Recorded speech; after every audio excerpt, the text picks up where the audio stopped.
What's up, everybody? Brian Tong here, and we are just a few days away from the biggest showcase of tech in the world. That's right, we're talking about CES 2021. It is happening January the 11th to the 14th, and it will be an all-digital event. Now, every year I always do a preview video of the big trends we expect to see, but this year I'll actually be working it as one of the 4 live anchors, helping to hold down the fort and guide you for all the big keynotes, announcements, and news that come out of the show with Justin Yazarek, Rich DeMuro, and Naomi Kyle. Yo, hashtag squad goals. So I hope you join all of the coverage. And no, this is not an ad for CES, but I'm just really excited to be a part of the all digital show. Now, I know we aren't going to be able to be there in person, see familiar faces, but I guess I'll see you there or you will see me. Yeah, okay. Well, let's get really to the big trends of the show. And the biggest thing that CES is always about are the TVs. Bigger, bolder, and better year after year. You know that I love my TVs, and I'm a guy that gets excited about all of them, the design, the specs, the features every year. But at CES 2021, the new TV tech that you're going to be hearing about even more is mini LED. Right now, there are predominantly 2 types of TVs that are, I guess you call them mainstays in the market. LED backlit TVs that illuminate or dim hundreds of zones or areas on the TV, or OLED TVs where every single pixel on the TV is individually lit and controlled and can give you the deepest blacks on a TV today for the best image quality. The third TV tech that is taking center stage at CES 2021 is mini LED.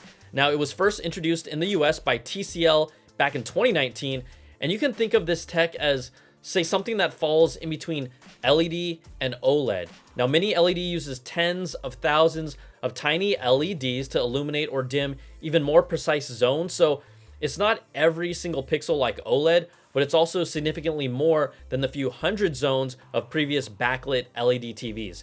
Now, it results in the best image quality we've seen from an LED-based TV set ever, with significantly less blooming, which is that bright glow you might see around objects with black backgrounds, and a TV that gets deep blacks pretty darn close to OLED.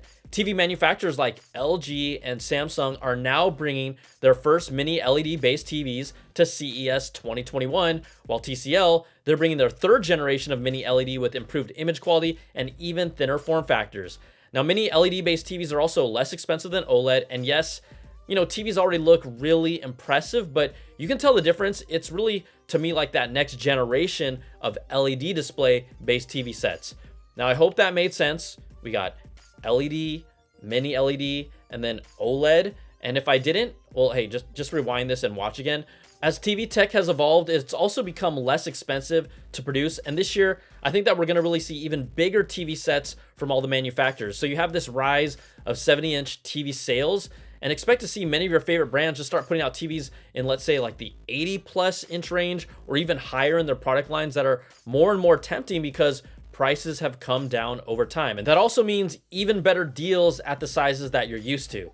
Now, Samsung will also be showcasing the next level up of TV tech. That's micro LED, which is in theory the next step up from OLED, with perfect blacks, excellent color, near perfect off-angle viewing like OLED. And yeah, I know it sounds a lot like OLED, but one of the biggest differences is they are even brighter displays than OLED and even slimmer designs. Plus, since they aren't made of organic compounds, they will be immune to burn-in or color degradation over long-term use and less expensive to make over time. Well, that time is not now, because Samsung's 110-inch version is going to cost around $156,000. They will be making 99 and 88-inch versions as well with 4K resolution. Look, it's not going to be cheap, but CES isn't always what's affordable right now.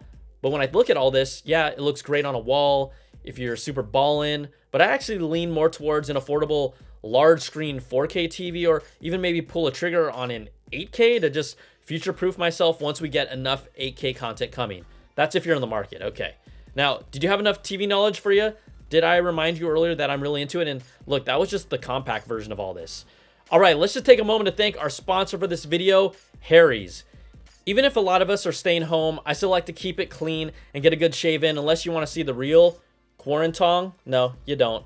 Harry's is the personal care brand that has reinvented the way you shave, helping you shave in a premium and hassle-free way. They also support great causes by giving 1% of their global sales to nonprofit organizations that provides mental health care to men in need. Now, I'm digging Harry's trial kit package that they've put together. It includes a weighted handle with a texture rubber grip and then one 5-blade razor cartridge, and its flex hinge follows the contours of my sexy face. Its foaming shaving gel works with sensitive skin and makes me smell so fresh and so clean. It's also really easy to get razor refills delivered straight to your door every few weeks. Now, Harry's just released their sharpest blades ever at the same low price of only $2 each. You can get this trial set for only $3. They also have some other amazing gift sets on their site. Now, the deal Harry's currently has on their trial set is just a killer deal, and you'll also be supporting my channel by signing up. So redeem your trial set for just $3 when you go to harrys.com/BrianTong. Okay, we keep it clean, right? Well, let's get to other big trends at CES 2021. It's still not fully here yet, even if it's a trend that we've talked about for, more than a few years at CES, but 5G still has more room to grow and really integrate more devices with it. In the US, Verizon, AT&T, and T-Mobile have all rolled out 5G. Verizon is one of the featured keynote speakers, so we'll see what they have to talk about at the show. I still don't have 5G in any of the areas that I've been to in Southern California nearby. Look, I don't go out a lot, but it's nowhere within even like a 5-mile radius of where I live. So I know that 5G is here for some of us, but it's still not practical. It's still not really widespread, and it still doesn't perform very well in many everyday real world situations. To me, it's more kind of here, but once it's really here, it is, to me, the biggest tech innovation that will transform how we use all of our connected devices. We're just not there yet. Now, CES is also a showcase for cars. And this is a space that brings a lot of big ideas and concepts, but it's also one of the most exciting parts of the show. We know that Tesla, I feel like they're always looming in the background, looking over everyone, but they've really pushed the industry to be more innovative. And I think that they've really made other companies reevaluate what their vision of the car of the future is because of the pressure they put on them. Now, we started seeing how car manufacturers are making EV versions of some of their most iconic cars. We also have GM's CEO, Mary Barra. She's going to be speaking at the show to talk about their vision for the future. We've already seen Mercedes-Benz unveil their 56-inch touchscreen display that will debut in the upcoming EQS luxury sedan. They're calling that thing the Hyperscreen. I'm calling it sick. And a John Deere harvesting tractor is one of the honorees for a CES 2021 Best of Innovation Award.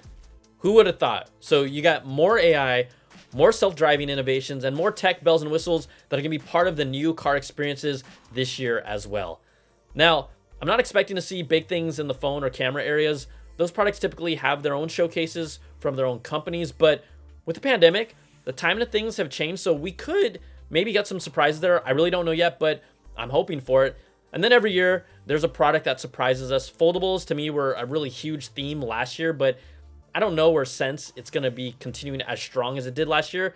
But then there's something that becomes the thing to talk about. And that's always, to me, what makes CES special. This is a show that, I dreamed about going to as a kid in junior high. And that's how I always kind of see things. Like, what would that skinny, really good looking, not awkward kid from Cupertino think about what I get to do today? It just makes all this stuff so much more fun. And okay, if I really had to think about it, if there was a product that I would love to see that I probably wouldn't buy, but it's a little bit of wishful thinking, I'd want an even more advanced Aibo dog from Sony. Like, they can actually start moving and running around like a real dog. I think that'd be special. I kind of think of it as Boston Dynamics robots meet Sony Aibo, put them together, and that would be a dream robot dog, even if nothing beats the real thing. But it would be really cool. So there's some of the big themes and things that I expect to see at CES 2021. Look, that I would love to hear what you are most excited about. All you got to do is put in the comments, what do you want to see? Like, what do you want to see? This is your turn now. It could be practical. It could be totally wacky, because I look back at last year. Look, this product that I saw at last year's CES that I ended up getting and using every day was that Oral-B Smart Toothbrush. I did not expect that at all. And if you can guess what my favorite color suit that I'll be wearing at the show is this year before CES 2021 starts, I'll be wearing 3. I'm going to give you all a shout out in the live stream. You put in the comments. If you guess right, I will say hi to whatever that crazy, wacky username you have. I really will. So day 1, January 11th, is Media Day, and for paying attendees, and then they'll open it up for the general public to watch on January 12th and 13th. Now, if my channel isn't really active over the next week, it's because I'll actually be working the CES show day after day, but I'm going to be back here. This is my home, and I just want to say thanks again for all of your support. I wouldn't be here if I didn't have this like awesome YouTube fam like you that just helped me get to this point, and I'm always going to be grateful. So that's going to do it for this video. If you like what you see, give me that thumbs up, subs up, and hit that notification bell, ding, to get my latest videos when they drop. Thank you so much for watching. I will see you all soon at CES 2021. Take care and be safe. Peace and love.